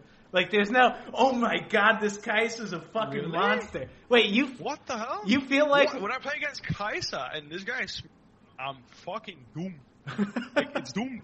I win, guys. Like this champion is unbalanced. Oh no, I think Kai'Sa's broken as fuck, but I don't think she's like a mechanical genius. Like when I see someone playing Kai'Sa, I'm not like, oh my god, this guy is he's smurfing. I can't beat him. I can't touch him. It's over. It's just maybe not that bad, but like I feel like if you're mechanically good at Kai'Sa, like you can look cool, you know. Like you can be cool, you know. Like, you can pop off and make people look like fools, like for sure. And you can hard carry games easily, like easily. Has to be the best AD to hard carry games. Yeah, no, I think Kai'Sa's 1v9. Like, don't get me wrong, that champion's fucking disgusting. Like, she needs to get nerfed 100%. Like, she's fucking gross, but like, that champion. I mean, I guess, Kalista's Kalista, I guess. Yeah, I guess there's certain. I agree with you. Like, for instance, there was a period of time where EU West mid laners started trolling and playing Kog'Maw every game mid lane. Do you remember that? It was not really, actually. I mean, there was a period of time where, like, literally on the front page of the subreddit, people were talking about how I think it was like a couple mid laners were just playing mid lane Kog'Maw, AD Kog'Maw, and it was just a pick people would do just to flex on the game, to try to 1v9. Yeah. It was like during the censor meta, and I was like, this is the dumbest shit ever. But because this mid laner is so good, like maybe they can win. Because there's mechanics. I've got one of those. I've got one of those on my team right now. Like, he loves the flex, you know. Yeah, like I think there are. I'm gonna pick Gragas and SoloQ against you.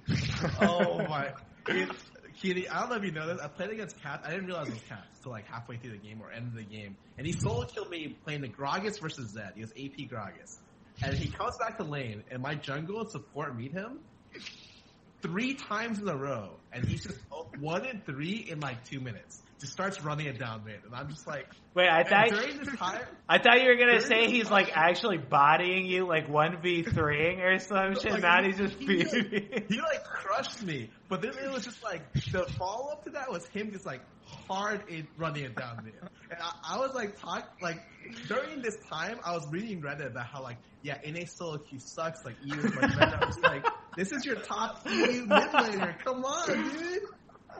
I like that. I mean, yeah, it's just how it is. I can respect that, dude. Sometimes you gotta pick the Gragas and, you know, die a little bit. So I don't blame him for that. It's like full AD silent. It's like the same thing. Picking full AD silent top. It's just Dude, I've been playing. Let me ask you what you think of that. Wait, I've been playing full AD silent top lane. That shit's fucking hilarious. But I know the only reason I beat people is because they're fucking awful at top lane. You say that, but right now you're going to the top 10 challenger. There's this fucking full AD silent one trick, plays it every game. Top 10 EU, hard smurfs every game. Like, I've never seen better silent mechanics in my life. Like, this guy will fuck me up 1v1, and I'll be like, holy shit. I can't believe that just happened, you know? Like, this guy just did that to me. Wait, is it actually, like ridiculous, though? Cause but it's just like, it's not ridiculous, it's really balanced, but it's just like, the way he plays around vision, you know, like, he would like hit me at 10% HP, walk into the bush, and then I'm like, oh, he's dead, and then I get queued, and I'm like, oh, well, I guess that's how Sion works, and I'm dead because it did 900 damage to me, and I guess he's full AD, that sucks. And then, like, I don't know, it's just, like, I feel like it's for sure bad, but he makes it work. Like, I think if you're good enough at it, you can make it work and climb for sure. I mean, this guy is top 10 EU. Yeah, no, that's why I feel like full AD style. I feel like top lane. There's a lot of champions where like you can be like super mechanical on him and flex. Like it's not just being big brain top lane. Like you can play champions and be like, damn, this guy is fucking like he's actually smart. Like you can play Dr. Mendo and just fucking run it down and just smash people with your forehead. But like. Yeah, because I play Sion, and I'll be honest, I'm fucking terrible at him, but it doesn't matter, because I just ulti into the fight, die, and then just go undead and start punching. like, if you're telling me this guy is, like, mechanically just, like, beast moding in his games, like, I can't even fathom that. It's not even, it's like, because Talon isn't even a mechanical champion, right? It's just the decision-making he has is, you know what I mean? Like, he is in the bush that he should never be in. Like, he'll be there waiting for you with a Q, and then you're dead. Like, it's just that type of shit, you know? Like, it's like, the entire team is, like, setting up on Baron, and this guy's waiting behind, like, in the Krugs bush, like, or whatever, you know? Like, he's on the other side of the map doing whatever at 40 minutes, and then you're dead, and then he wins the game, and it's like, whoa. He's too good, I guess. He's too good. He's too fucking good. Like, I can't win against this guy. Like, he's like a dirty cheeser, and just... You've inspired me, dude. Now I'm gonna play more AD Scion. I gotta play more. This guy goes Glacial Augment into Sorcery, and just, like, he all-ins every level. Like, it's insane. This guy is, like... But let me ask you before we move on then from this topic, will we ever see you play AD Scion in the LCS stage? Full AD? Like, I don't think I'll ever play full AD Scion.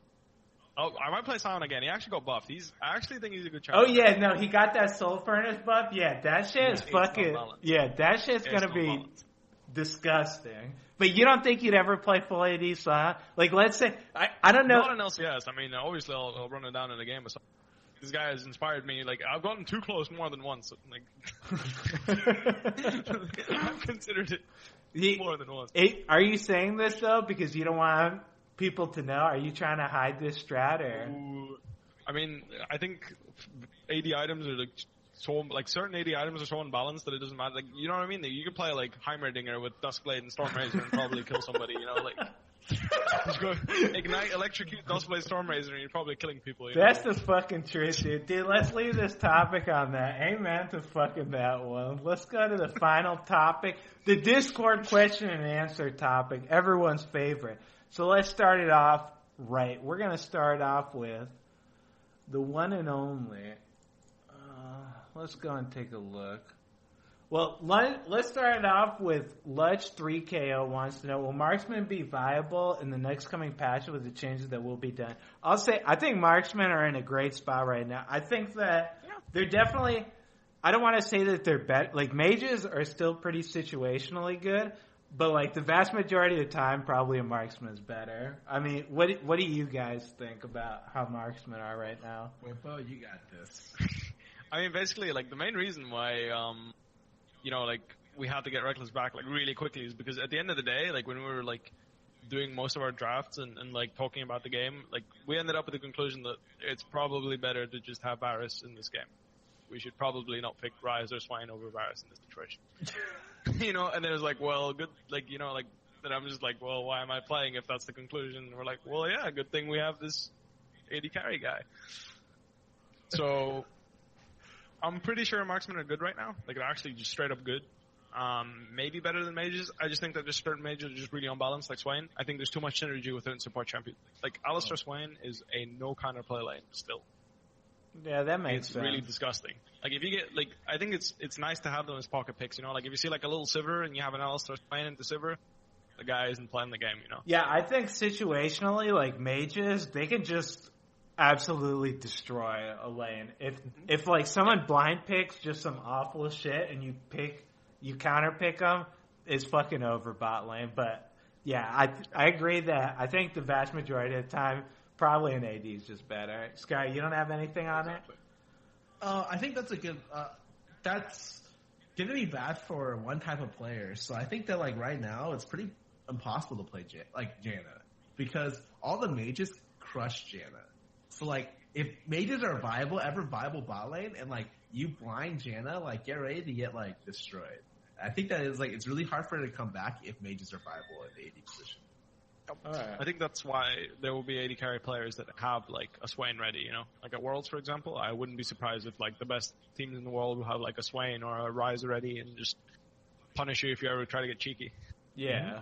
I can agree with that. Meme King wants to know, what do you think about new champion releases and remakes having a lot more complicated and overloaded kits compared to earlier seasons, increasing overall champion utility and reducing champion individuality? That was a big point Civ HD made on Reddit in parentheses. Well, I'll say, I think, like, let me start off. I love Pyke. I think he's a great champion. His kit's so fucking overloaded. Like, why does a champion need, like, Q where he can move during it, a fucking stealth, his E which makes him like impossible to chase, and then an execute so you can just build full tank on him and it doesn't matter. Like I don't like the direction that they go with like some of these champions. They're just way too fucking over. Like Zoe's another example of just like, I hate this fucking champion. Yeah. There's a lot of champions. I can't think of all the new champions that have come out recently, but like a lot of them, their kit's disgusting. Like the last kit that I thought of that I'm like, you know what, this guy's kit, I don't mind it, was probably Kane. But when he first released, Blue Kane was like disgusting, and he'd actually just one-shot every single champion in the game. Now he's like pretty tolerable. I don't mind Kane now. I think he's like a pretty well-balanced champion. I do think like a lot of the kits are getting overloaded. I don't know about necessarily complicated, because let's be honest, like Pyke's kit's not complicated. It's just fucking overloaded as fuck. Exactly. That's what the point I was going to make, is that like the champion's pretty simple. He just wants to hook and kill you. Yeah. Like he wants to hook you, and if the fight is good, dash forward and just stun you, and then he'll ult you and you're dead. And if not, you know, whatever, he threw his hook and walked away. But the problem is that he has an escape on top of that, so he can look for it whilst being safe. And for whatever reason, if you take 80% of his HP, he'll regen 79% of it. Yeah, that regen bullshit, like I understand why they have it on him, because I mean, you might feel like, God forbid I have no idea why they have it on that champion. I really don't understand. Yeah, it makes no fucking sense. Because, like, Tom Kench, I can understand why Tom has it. I think Tom's pretty bullshit, but, like, I mean, he got nerfed into the ground this patch. I think they, like, doubled his W, like, cooldown. But, like, I could understand why he has it, because he's immobile. Like, I don't think Pyke needs that also. So, like, yeah, some of these kits, they're disgustingly overloaded, and I can understand why Civ would have a problem with that, because some of that shit, it's just not fun to play. Like, I don't mind Pyke, because I know not to, like, chase him. I know how to, like, play around him. Like, if he goes away, it's a waste of time to chase him. But I imagine, if you're, like, first starting off the game, and you play against Pyke, I can't even imagine what someone that first starts off playing against that champion thinks. It's like, he'll execute you. He's basically unkillable. He has like free reign to do whatever the fuck he wants, and he can solo kill you. It's just like, oh, by the way, if he executes somebody, the other guy gets full too, just for fun. Yeah, he snowballs disgustingly hard, because he just starts giving everyone so much goddamn money. Not everyone, but like one guy. It's fucking, it's sickening, that champion. It's just, for me, like, you know what I mean? Like, I think he's simple. I just think that he has so many mechanics that allow him to be complicated. Like, it makes no sense. Alright, let me jump in on this. I think everyone can agree, Pyke is stupidly overloaded. I think he's gonna get nerfed at some point. He is very fun because he's overloaded. Like, he's my most played support recently because he's fun, right? I do want to touch on the fact that it's like they've kind of increased mechanics as the game has gone on. I think, you know, the idea that a skill literally cannot read, point and click, do 100 damage, stun for 1 second anymore. Like, the skill has to have, like, after the 1 second ends, he also takes a 27% slow based on the distance between you and the plane that you're on relative to the sun, right? Some shit like that, right? I think that a lot of that has to do with the fact that the player base has just gotten better and slightly more demanding. Like, before it was like, well, shit, you know, it's, like, you could get away with a lot of stuff because, like, it's a new game, people are getting used to it. But I think overall, like, this game's been out for 7 years. Like, I think it's always important to have easy champions, but, like, there's still easy champions in the game. It's not like making Nunu a little bit harder is gonna be, like, that detrimental, because you could still play, like, tanky, like, annoying champions. Like, Malphite still exists, right? I think that like, there'll always be low mechanical skill champions like Warwick, Nunu, Malphite, and they're required for the game. And upping the mechanical requirement by a little bit shouldn't be that off-putting. Yeah, I mean, I agree with you, and like to put my last point in is that I don't think every champion that got released recently is that difficult. Like Ornn, for example, is a good example of a pretty simple champion. Even the brittle mechanic is really simple, right? Like, you put a mark on someone CCs and the CC gets increased, but nobody fucking knows it even does that, and he usually just gets bonus damage off of it anyway. But then for whatever goddamn reason, he can build items in his lane. and then you know what I mean? It's like, yeah, okay, you have a simple champion, but then he has a really broken mechanic all of a sudden. Like, just, like, and the problem is that's the focus of the champion, is the fact that he can build items in lane. And, hey, to be fair, wait. The focus on that champion are his OP masterwork items.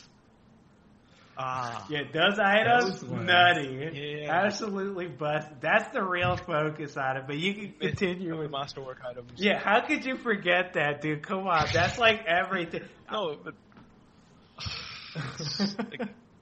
the problem with this champion I have is that, like, he's a simple champion, right? Like, he's a tank. His moves do what they read. You hit someone, you get a shield. You hit some them up. And then he has a 1200 unit long-range engage that literally puts him in zero danger, and if you hit it, the guy's dead. Yeah, I don't get, like, yeah, that kind of stuff. Like, someone like Ornn, it just doesn't make sense. He's like, if you got rid of, like, being able to shop and the masterwork and that shit, that champion would still be fucking ridiculous, because that engage that he had, like, just the engage alone makes that champion. And then you add all the other shit on top of it, and it's just like, why, dude? Like, you could. That's the problem with the balancing system, is that, like, Pyke's execute alone makes him a ridiculous support. That alone makes him really good, right? Because, like, a support that can clean up the fight. So, like, a support is a champion that's usually either the guy that goes in and dies, so like a Braum, you know, is running and int, you know, and just CCs as many people as he can with him, like Alistar Braum. Or it's someone that will spam, like, healing, right? And then you have this Pyke guy that does the initiation thing, because his hook is an initiation almost because of how powerful it is.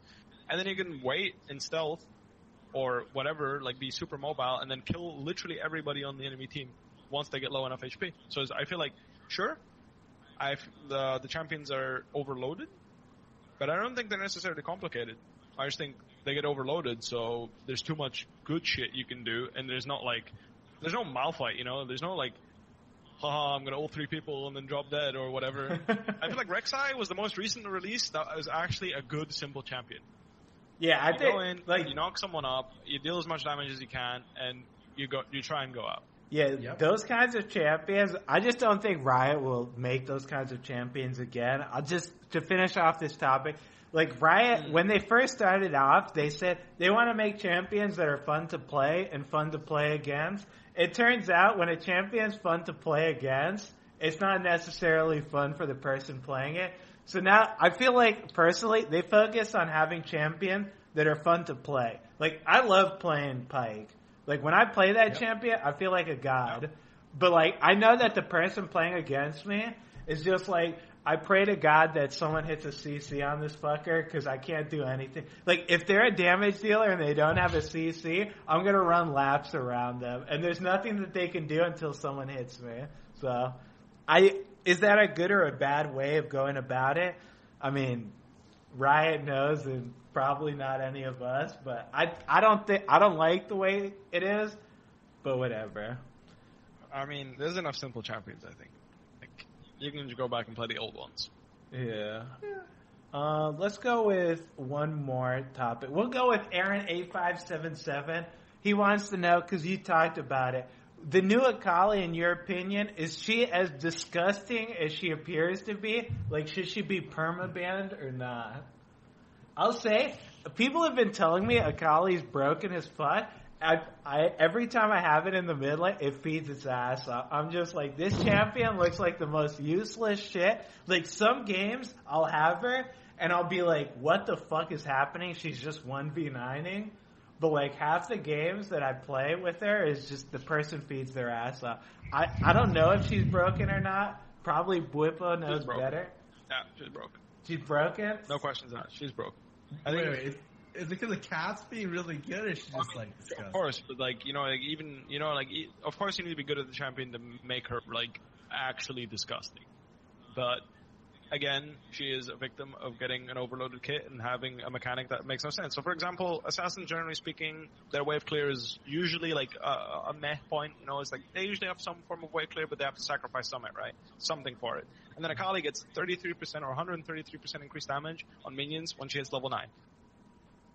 Well, why? To be fair, though, why did she push waves that fast? Let me say, she has to sacrifice her energy to use her Q.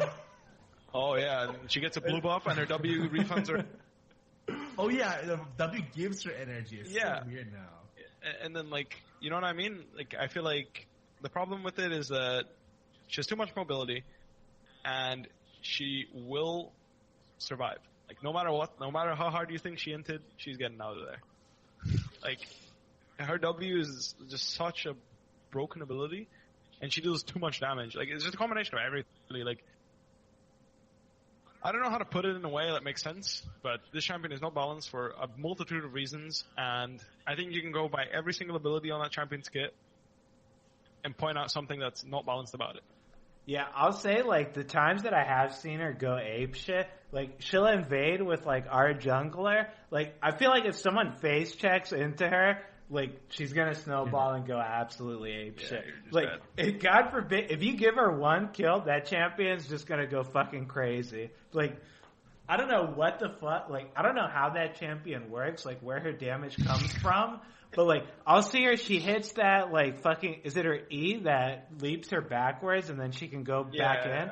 Yeah, she hits that, and then I just watch them get deleted in, like, half of a second. I'm just like, what the fuck just happened? Like, that champion, I mean, I'm not sure about her. I mean, I feel like people, once they understand how the damage is dealt, she'll be more balanced. Like, I think there's a champion that, like, if you recognize the timing, it's good. But, like, at the start, like, I didn't know if she casted her first ult or E'd me. Like, I didn't know. So, like, when the second ult came, my health bar was gone. I still don't know. Like, when I but that's what I'm saying. Like, I just think the W is really problematic. But I didn't even think about I didn't even know her level 9 wave clear was like that. Yeah, like at level 9 she gets increased damage to minions. Like, so like at level 9 she can Q like the minion wave twice, which is the Q is 1.5 second cooldown, by the way.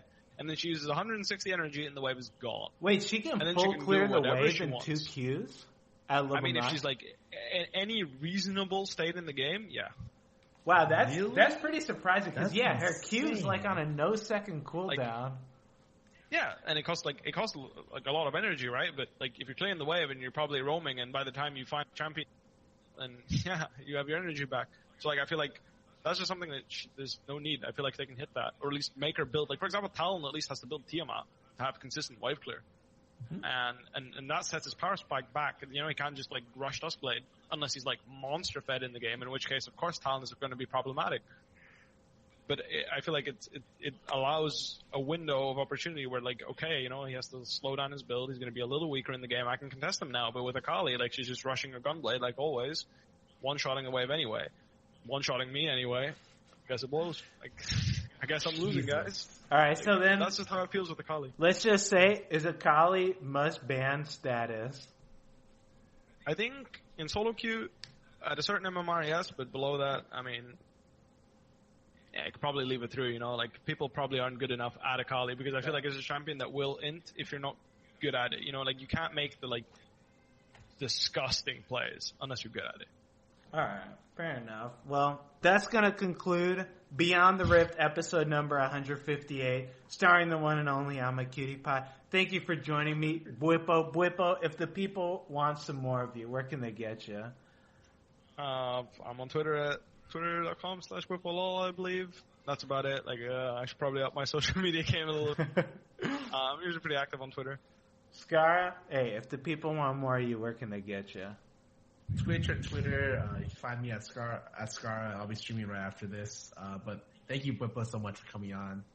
You've been great, guys. Thank you, guys. Yeah, it's been great. I actually like this a lot. It was good. Hey, it was good having you. And it was good having everyone watching. Thank you guys for being here. If you guys enjoyed Beyond the Rift, make sure to tune in next Thursday, 4 p.m. PDT.